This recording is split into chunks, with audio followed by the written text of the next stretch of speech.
అంటే ఏదో టిపికల్ పాత శంకర్ సినిమాస్ అన్ని మిక్స్ కొట్టి తీయాలన్నట్టు తీశారు కానీ ఫస్ట్ హాఫ్ ప్లాట్ బాగుంది, సెకండ్ హాఫ్ లేని రోత్ అంతా పెట్టారు. చాలా హారబుల్గా ఉంది సినిమా అయితే. సాంగ్స్ ఎలా ఉన్నాయి బ్రో? సాంగ్స్ ఫస్ట్ హాఫ్లో బాగుంది, సెకండ్ హాఫ్లో జరగండి సాంగ్ ఆ సీక్వెన్స్కి సెట్ అవ్వలేదు. ఇంకా ఒక సాంగ్ రిలీజ్ చేసింది కూడా పెట్టలేదు. So there are major flaws in the film as well.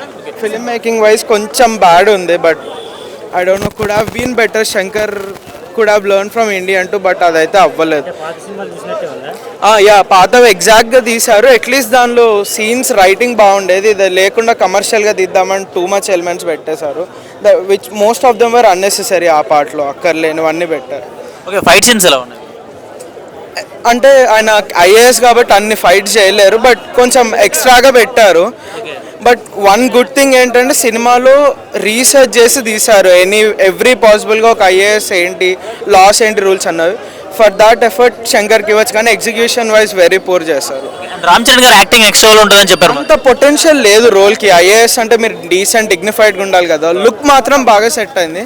Acting potential లేనప్పుడు ఇంకా ఏం ఎక్స్పెక్ట్ చేస్తాం యాక్టింగ్ నుంచి, అలా ఉంది. అంటే డబుల్ యాక్షన్ చేశారు కదా, దీంట్లో ఎలా అనిపించింది? అంటే flashback the very little పార్టే ఉంది, బట్ ఆయన రోల్ ఇంపాక్ట్ ఉంది, కానీ దాని స్క్రీన్ మీద సెకండ్ హాఫ్లోకి ఆ ఎమోషనల్గా కన్వర్ట్ చేయలేకపోయారు అన్నది ఫీలింగ్. మేజర్ ఇంబ్యాలెన్సే, ఆ ఎమోషనల్ అపీల్ లేకుండా అయిపోయింది అన్నట్టు అనిపించింది మూవీ. అవుట్ ఆఫ్ 5 ఎంత స్టార్ ఇస్తారు? 2.5. భయ సినిమాలే అయినా కానీ ప్రజల కోసం వేయాలని చెప్తున్నాడు. మరీ చెప్తున్నాడు మనం రాజకీయంలో వెళ్ళకూడదు అని, మీరు వేరే పరంగా తీసుకుంటే దానికి నేనేం చేయలేను. సినిమా పరంగానే చూడవాలి. మీరు వేరేలా ఆలోచించుకుంటే నేనైతే ఏం చేయలేను. అంటే కొంతమంది జగన్మోహన్ రెడ్డి గారి మీద సెటైర్లు ఉన్నాయి సినిమాలో అని చెప్తున్నారు. అది ఆలోచించేవాడు బట్టి ఉంటుంది. నేను సినిమాలా చూశాను కాబట్టి నాకు ఆ థాట్ రాలేదు. ఇప్పుడు పిచ్చిలు అంజోడుకులు వస్తారు, వాళ్ళకి వేరే థాట్లు రావచ్చు. దానికి నేనేం చేయలేనే, వాళ్ళ మైండ్ సెట్ వేరే ఉంటుంది. నేను సినిమాని ఒక డైరెక్టర్ రూపంగా ఒక డైరెక్షన్ స్టేషన్లో సినిమా ఫీల్డ్లో ఎలా ఉండోళ్ళు, సినిమాకి తీసిన కష్టపడితే ఎలా ఉంటుంది, నేను ఆ పరంగా చూశాను కాబట్టి సినిమా పరంగానే చూశాను. అప్పుడు నాకు ఏ థాట్లు రావు. కానీ శంకర్ గారి డైరెక్షన్ వచ్చేసి అంత అయిపోయింది, అవుట్డేటెడ్ అన్న. శంకర్ గారి మార్క్ అయితే లేదు ఇందులో అయితే. ఇప్పుడు అందరూ అంటున్నారు సినిమా సాంగ్స్కి 80 crores పెట్టారు, అంత పెట్టడం నాకు కూడా వేస్ట్ అనిపించింది. 70 crores పెట్టారు. సాంగ్స్ బాగుంటాయి, మళ్ళీ దీనికి గట్టి రోల్ చేస్తారు చూడు. సాంగ్స్ బాగుండే, సాంగ్స్ బాగలేదు. దానికి పెట్టిన బడ్జెట్ ఎక్కువైంది. ఓవరాల్గా వన్ టైం వాచబుల్ భయ. దీని కలెక్షన్ చెప్పాలంటే వచ్చే 2 సినిమాల మీద డిపెండ్ అయ్యి ఈ సినిమా ఉంది.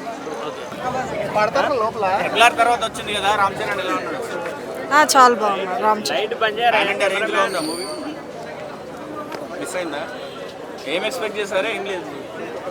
నేను ఇంకొంచెం అంటే కలెక్షన్ ప్రకారంగా చూసుకున్నట్లయితే పుష్పాన్ని కొడుతుందా? లేదండి, రామ్ చరణ్ ఫ్యానే నేను, కాకపోతే కొట్టదని చెప్తాను. అవునండి. నేనైతే చాలా disappointed because of direction. Story direction అంటే ఒక వేలో ఉంది, బట్ శంకర్ గారి మార్క్ అయితే నిజంగా ఎక్కడ కనిపించదు. శంకర్ గారి మార్క్ ఎక్కడ కనిపిస్తుంది అంటే ఆ సాంగ్స్లో, ఆ లొకేషన్స్లో, వీటిలో తప్ప ఈ శంకర్ గారి సినిమా అనే ఫీలింగ్ ఎప్పటికీ అసలు రాదు ఎవరికి. ఇంకొకటి మెయిన్ యాక్టింగ్ వైజ్ చూసుకుంటే చేసే ప్రతి ఒక్క యాక్టర్ చింపేశారు, అసలు చాలా బాగా చేశారు. పర్ఫార్మెన్స్ అయితే చాలా చాలా చాలా బాగా అనిపిస్తుంది. మెయిన్గా నాకైతే ఎస్జే సూర్య గారి యాక్టింగ్ అయితే చాలా బాగా అనిపించింది. చరణ్ అన్న డ్యాన్స్ కావచ్చు, ఆయన లుక్స్ కావచ్చు, ఆ బాడీ చూపించే విధానం కానీ చాలా బాగా అనిపిస్తుంది. అసలు థియేటర్లో ప్రతి ఒక్కడికి ఏమున్నాడు రా, హీరోలా ఉన్నాడు ప్రతి షాట్కి అనిపిస్తుంది. కానీ సినిమా ఓవరాల్గా చూసుకుంటే సినిమాలో ఆ కంటెంట్ సింపుల్ రివెంజ్ స్టోరీ, దాన్ని ఐఏఎస్ గానో లేకుంటే పొలిటికల్గానో అంతా తిప్పి చూపించారు అనే ఫీలింగ్ డైరెక్ట్గా వచ్చేస్తుంది. ఎందుకు ఇంత బోరింగ్గా ఉంది? ఫస్ట్ హాఫ్ అయితే మరీ లాస్ట్ 10 minutes బ్రేక్కి 10 minutes ముందే ఇంట్రెస్టింగ్ అనిపిస్తుంది. స్టోరీయే అది మెయిన్ పిల్లర్ స్టోరీ అండి. యాక్టింగ్తో ఎంతైనా నిలబెడతాం అనుకుంటారు, స్టోరీయే లేనప్పుడు యాక్టింగ్ కనిపించదు కదా. సో నాకు అది క్లియర్ కనిపిస్తుంది ఎగ్జాక్ట్గా. కాకపోతే ఏంటి అంటే అప్పన్న అనే ఒక క్యారెక్టర్ చాలా బాగా వచ్చింది. ఒక ఎగ్జాక్ట్గా ఈ చాలామంది ఏం చెప్తుంటారంటే పొలిటికల్ని కంపేర్ చేస్తున్నారు, అదే ఈవెన్ ఆంధ్ర పొలిటిక్స్ని ఇక్కడ కంపేర్ చేస్తారని మాట్లాడుకుంటారేమో. మేబీ జస్ట్ ముందే చెప్పారు వాళ్ళు, ఎక్కడైనా కనిపిస్తే క్షమించండి, వాళ్ళ గురించి ఏమీ కాదు, ఇది మామూలుగా ఒక స్క్రిప్ట్ వైజ్ రాసుకున్న స్టోరీ అని ముందే చెప్తారు. సో దయచేసి ఆ పాలిటిక్స్ని ఇందులోకి లాగి పెద్ద పెద్ద ట్రోల్స్ చేసి రచ్చ అయితే చేయకండి. ఎందుకంటే ఆల్రెడీ సినిమా వాళ్ళంటే చాలా చిన్న చూపు చూస్తున్నారు పొలిటీషియన్స్ కూడా. ఈ మధ్య చిన్న విషయాన్ని ఎక్కడికో లాగి జైళ్ళు అవి ఇవి చాలా నడుస్తున్నాయి. వాటిల్లో ఇది కూడా కలిపేయకుండా ఒక సినిమాలో రండి, సినిమాని చూడండి, ఎంజాయ్ చేయండి. సాంగ్స్ చాలా ఇంట్రెస్టింగ్ అనిపిస్తుంది. ఆ లొకేషన్స్ కానీ అసలు ఇదేమంటారంటే ప్రొడక్షన్ వేరే లెవెల్. అసలు దిల్ రాజు గారికి గుండెకి దండం పెట్టచ్చు. ఈ స్టోరీ విన్నాక కూడా ఇన్ని కోట్లు ఎలా పెట్టాడా అని నాకు అసలు పెట్టే డబ్బులు ఏమైనా వస్తాయా మరి? నాకైతే డౌటే అన్న. కానీ చరణ్ ఇమేజ్ వాళ్ళు ఏమన్నా రికవర్ అవ్వచ్చేమో, కానీ స్టోరీ వైజ్ అనేది చాలా డిసప్పాయింటెడ్. చాలా జానీ మాస్టర్ కొరియోగ్రఫీ ఎలా ఉంది? ఆ సాంగ్ చాలా బాగుంది. అసలు ఆ విఎఫ్ఎక్స్ అనాలో దాన్ని ఏమనాలో కూడా అర్థం కావట్లేదు. కానీ డూప్ సాంగ్ మాత్రం కుమ్మేశారు. అసలు స్టెప్స్ కొన్ని ఎఫెక్ట్స్ కానీ చాలా చాలా చాలా చాలా బాగా అనిపిస్తుంది. చూస్తే ప్రతి ఒక్కటి ఇంప్రెస్ అయిపోతాడు, బా ఏం చేశాడు రా బాబు అని. కానీ కొన్ని అది బయట వినలేదు కాబట్టి ఎగ్జాక్ట్గా నాకు తెలియదు. బట్ నాకైతే ఒక సాంగ్ చాలా కనెక్ట్ అయింది. అప్పన్న క్యారెక్టర్లో ఉన్నప్పుడు అంజలి గారికి అండ్ అప్పన్న చరణ్ గారికి ఉన్న సాంగ్ అయితే మాత్రం ఫ్యాబులస్. అసలు గుండెకి టచ్ అయిపోద్ది. పాట పాడిన వ్యక్తి వల్ల లేకుండా సీనరీ వల్ల తెలియదు, కానీ చాలా చాలా బాగా అనిపిస్తుంది. ఓవరాల్గా సినిమా ఎలా ఉందంటే చెప్పు. నాకైతే యావరేజ్ అనిపించింది. ఒక్కసారి వెళ్ళి చూడొచ్చు అనే ఫీల్ అయితే ఖచ్చితంగా వచ్చింది. Because of Charan acting and SJ Surya గారి యాక్టింగ్ చాలా చాలా బాగా అనిపిస్తుంది. సో దానికోసం అయితే చూడొచ్చు. Thank you. యా బ్రో, ఇప్పుడే గేమ్ చేంజర్ మూవీ చూసేసి వచ్చాను బ్రో. నిజం చెప్తాను, మూవీ అయితే బాగుంది. ఫస్ట్ హాఫ్ బాగుంది, సెకండ్ హాఫ్ బాగుంది, ఓవరాల్ గా మూవీ బాగుంది అనమాట. సో ఇందాక మూవీ చూసి ఎస్కలేటర్ దిగేటప్పుడు కొంచెం అట్లా మొబైల్ అంతా చూస్తూ ఉంటే కొంతమంది ఏదో వాంటెడ్ గా నెగిటివ్ చేయాలని చేస్తా ఉన్నారు. అంటే నేను కూడా ఒప్పుకుంటాను, భారతీయుడు 2 మూవీ అయితే నాకు అసలు నచ్చలేదు. నాకే మీ అందరికీ చెప్తున్నాను నేను. సో శంకర్ గారు అవుట్ ఆఫ్ ఫామ్ అన్నారు, నేను కూడా అలాగే అనుకున్నాను. బట్ కానీ ఈ మూవీ చూసిన తర్వాత నిజంగా మూవీ బాగుంది. శంకర్ గారు ఈజ్ బ్యాక్ అని నాకు అనిపించింది అనమాట. సో మంచి మూవీ బ్రో. 2 hours 45 minutes మూవీలో ఏదో ఒక 15-20 minutes కాస్త స్లోగా ఉంటుంది, కానీ రిమైనింగ్ మూవీ అంతా నిజంగా మనకు బాగుంటుంది. సోషల్ ఇష్యూస్ అనమాట చాలా బాగా కవర్ చేస్తారు మనకు. ఈ కరప్టెడ్ పొలిటీషియన్స్తో లైక్ హానెస్ట్ ఐఏఎస్ ఆఫీసర్స్ ఎలా ప్రవర్తించాలి, ఎలా వాళ్ళని మనం వచ్చేసి ఇంకా చేయాలి అనేదంతా కూడా చాలా బాగా చూపించినారు. అండ్ రామ్ చరణ్ గారు యాక్టింగ్ అయితే ఎరగదీస్తారనమాట.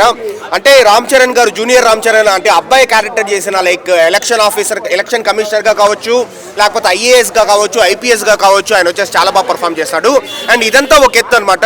అండ్ ఫాదర్ రామ్ చరణ్ గా చేసిన క్యారెక్టర్ అప్పన్న క్యారెక్టర్ అయితే ఆయన యాక్టింగ్ ఇరగదీస్తాడు. ముఖ్యంగా స్టామరింగ్, ఈ నత్తి ప్రాబ్లం వల్ల సో ఆ యాక్టింగ్ అయితే ఆ నత్తిని ఎగ్జిక్యూట్ చేయడం కావచ్చు, సో అదైతే నిజంగా బాగా చేస్తారు. రామ్ చరణ్ గారు, ఎస్జే సూర్య గారు ఇద్దరు యాక్టింగ్ ఇరగదీస్తారు. అంటే more than game changer. It's like అంటే ఈ మూవీ ఎలా ఉంటుందంటే Ram Charan versus SJ Surya face of లాగా ఉంటుంది. సో ఇద్దరు ఎక్సలెంట్ పర్ఫార్మెన్స్ ఇచ్చినారనమాట. అండ్ మనకు ఇంట్రడక్షన్స్ లో రామ్ చరణ్ గారు చాలా ఫేమస్. మనం చిరుత నుంచి మనం చూస్తాం ఆయన డెబ్యూ దగ్గర నుంచి. ట్రిపుల్ ఆర్ అయితే నెక్స్ట్ లెవెల్. ఈ మూవీలో కూడా ఇంట్రడక్షన్ చాలా బాగుంది. అండ్ ఇంటర్వెల్ ముందు ఒక అన్ఎక్స్పెక్టెడ్ ట్విస్ట్ ఉంటుంది అనమాట, ఒక రైజ్ అప్ ఉంటుంది. ఆ ఇంటర్వెల్ ముందు రైజ్ అప్ కావచ్చు. ఓవరాల్ గా మూవీ అంతా బాగానే ఉంది. ప్రతి చెప్తున్నాను కదా, ఎవరైనా నెగిటివ్ గా చెప్పినా ఏమైనా కామెంట్స్ పెట్టినా నమ్మద్దండి. ఎందుకంటే నేను మూవీ ఇప్పుడు చూసేసి వచ్చినా, నేను ఫ్రెష్ మైండ్ తో పోయి అంత ఎక్స్పెక్టేషన్స్ లేకుండా నార్మల్ గా పోయి చూస్తే సో హ్యాపీగా మనకు బాగా నచ్చుతుంది అనమాట మూవీ. అరే మంచి మూవీ చూస్తాం కదా అని మనకు ఫీల్ వస్తుంది. ఎందుకంటే కమర్షియల్ గా లైక్ మనకు మంచి మూవీ అనమాట. అండ్ రామ్ చరణ్ గారి డైలాగ్స్ ఎస్జే సూర్యతో వచ్చేసి నెక్స్ట్ లెవెల్లో ఉంటాయి. ఇప్పుడు రామ్ చరణ్ గారు వచ్చేసి ఎస్జే సూర్యతో డైలాగ్ చెప్తారు. నీకు రాజకీయం తెలుసు, నాకు రాజ్యం, నీకు రిగ్గింగ్ తెలుసు, నాకు రూలింగ్ తెలుసు, నీకు వచ్చేసి జీవోలు అమలు చేయడం మాత్రమే తెలుసు, నాకు జీవోలు క్రియేట్ చేయడం తెలుసు. నువ్వు నేను ఒకటేంట్రా, నువ్వు మహా అంటే 5 ఏళ్ళే మినిస్టర్వి, కానీ నేను బతికున్నంత వరకు, నేను చచ్చిపోయేంత వరకు నేను వచ్చేసి ఐఏఎస్ని. సో ఇలాంటి డైలాగ్స్ వచ్చేసి మనము కుప్పలు చూడొచ్చు అనమాట శంకర్ గారి మూవీలో. వెళ్ళి నీ వెనకాల ఉండే వాళ్ళకి చెప్పు, నీ ముందున్నోడు మామూలుడు కాదని, అసామాన్యుడు వాడు.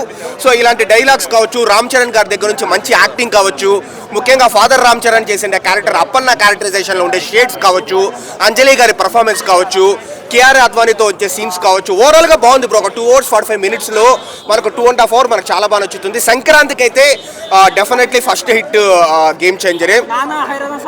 నానా హైరానా సాంగ్ లేదు, బట్ స్టిల్ మనకు జరగంటి సాంగ్, రారా మచ్చ సాంగ్ దోపి ఇవన్నీ ఉన్నాయి కాబట్టి ఓకే కవర్ అయింది.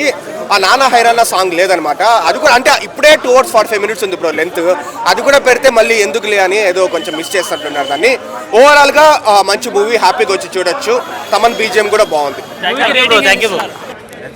అండ్ చరణ్ గారి మధ్యలో వచ్చే సీన్స్ ఏదైతే ఉన్నాయో అవి చాలా ఇంట్రెస్టింగ్గా ఉంటాయి.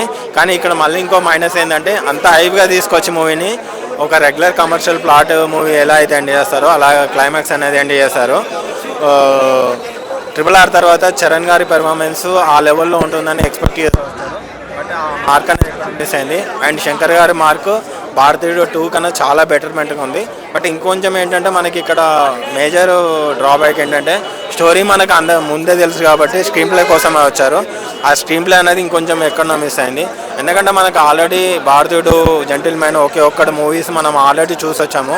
సో అదే ఫ్లోలో ఆడియన్స్ కూడా ఎక్స్పెక్ట్ చేసి వస్తారు.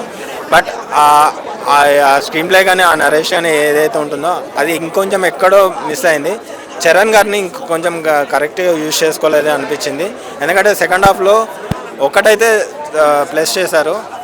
చరణ్ గారిని ఒకటే రోల్లో ఉంచకుండా డిఫరెంట్ రోల్స్లో సీన్కి తగ్గట్టు మార్చారు. అదొకటైతే బాగా అనిపించింది.